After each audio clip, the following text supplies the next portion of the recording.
Jika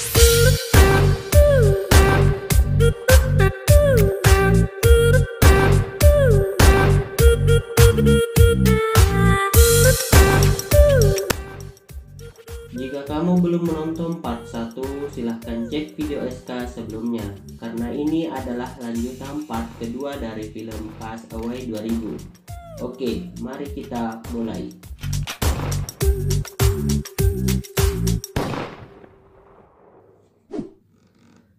Setelah menguburkan temannya di bawah batu besar, di keesokan harinya dia bertekad untuk meninggalkan pulau itu dengan mendayung perahu karetnya.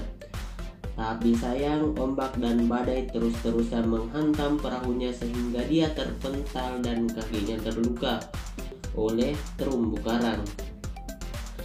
Dengan sisa tenaga yang ada, Chuck mengurungkan niatnya untuk meninggalkan pulau itu dan memilih untuk berteduh dan beristirahat di dalam gua yang ditemukannya di beberapa hari yang lalu. Di hari berikutnya, ia memutuskan untuk membuka kotak paket yang selama ini dikumpulkannya dari pinggiran pantai. Isi kotak paket itu bermacam-macam, mulai dari sepatu hingga bola voli. Insting bertahan hidup Chuck mulai tumbuh. Ia berusaha untuk menyalakan api dengan kayu selama sehari penuh, tapi tak berhasil. Yang ada malah tangannya terluka dan berdarah. Ia pun marah dan melempar semua objek yang ada di sekitarnya, lalu melempar bola voli yang ada di sampingnya tersebut. Setelah mencuci tangan dan emosinya mereda, Chuck berniat kembali untuk menyalakan api. Namun fokusnya tertuju pada bola voli yang dilemparnya tadi.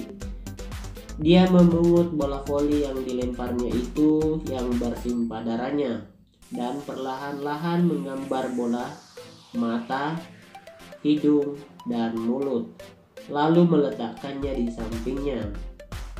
Setelah itu ia kembali berusaha menyalakan api dengan menggosok batang kayu. Dengan semangat ia terus menggosok dan sekali-kali memandang teman barunya itu, dan akhirnya ia berhasil menyalakan api.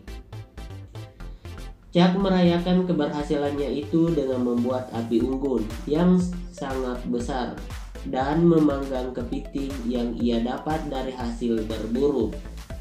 Lalu kemudian ia curhat ke teman barunya itu yang diberi nama Wilson. Ia mulai menjelaskan kepada Wilson bahwa dirinya tak mungkin diselamatkan karena area pencariannya terlalu luas, dan ada kemungkinan para pencari mencarinya di lokasi yang salah, mengingat sebelum pesawat jatuh, pilot sempat membelokkan pesawat dari rute yang tidak seharusnya. 4 tahun berlalu, Chuck dan Wilson si bola voli terdampar di pulau tak berpenghuni ini. Penampilan Chuck tak terurus. Suatu hari Chuck menemukan sebuah objek yang hanyut terdampar di tepi pantai. Setelah dicek, objek itu adalah bagian dari tembok toilet umum yang sudah terpotong separuh. Ia kemudian mengamatinya. Tak lama kemudian angin berhembus dan tembok toilet itu terjatuh di terpa angin. Chuck akhirnya menemukan ide. Ia berencana menggunakan tembok toilet itu sebagai layar untuk rakit buatannya yang akan mengeluarkannya dari pulau itu. Akhirnya ia menebang pohon dan berhasil membuat rakitan perahu. Dengan tekad dan keyakinan, ia akhirnya mengarungi lautan yang ganas dengan rakit perahunya itu dan dengan layar yang ia buat dari tembok toilet. Dan akhirnya ia berhasil melewati ombak yang sangat ganas itu dengan semangat dan tekadnya. Ia pun menuju laut lepas untuk memulai petualangan barunya. Selama berhari-hari di tengah lautan ganas, ia diterpa ombak, hujan, dan badai yang membuat rakit perahunya itu rusak parah. Dan dia juga kehilangan sahabat kecilnya, Wilson si bola voli yang terhanyut oleh ombak. Chuck hanya bisa menangis dan pasrah, lalu berbaring lemas tak berdaya di atas perahu rakitannya. Namun di keesokan harinya keberuntungan Chuck. Setelah hanyut berhari-hari di lautan lepas, tiba-tiba datanglah sebuah kapal angkutan barang yang sangat besar melintas di sampingnya. Kapal tersebut menyalakan alarm lalu membangunkan Chuck dari tidurnya. Datangnya kapal tersebut membuat Chuck mengakhiri penderitaannya selama 4 tahun. Selepas kembali ke peradaban, kawan Chuck berkumpul dan berpesta untuk merayakan kepulangannya. Ia pun menuju ke meja makan dan melihat makanan yang sangat melimpah. Ia serasa tak percaya dengan apa yang kemudian ia mengambil kepiting dan korek api yang mengingatkan dia di saat terdampar dulu.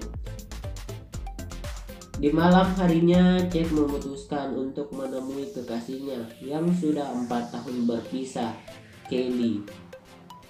Lalu ia berkata kepada Kelly bahwa ia masih mencintai dirinya.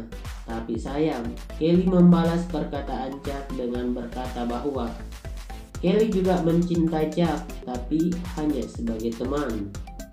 Karena Kelly sendiri sudah berkeluarga dan mempunyai anak, Chuck hanya bisa pasrah dengan perkataan Kelly.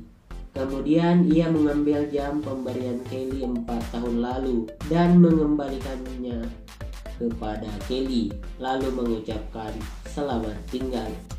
Sekian, jangan lupa komen, subscribe agar kamu dapat menyaksikan video yang akan datang. Dan sampai jumpa di video selanjutnya.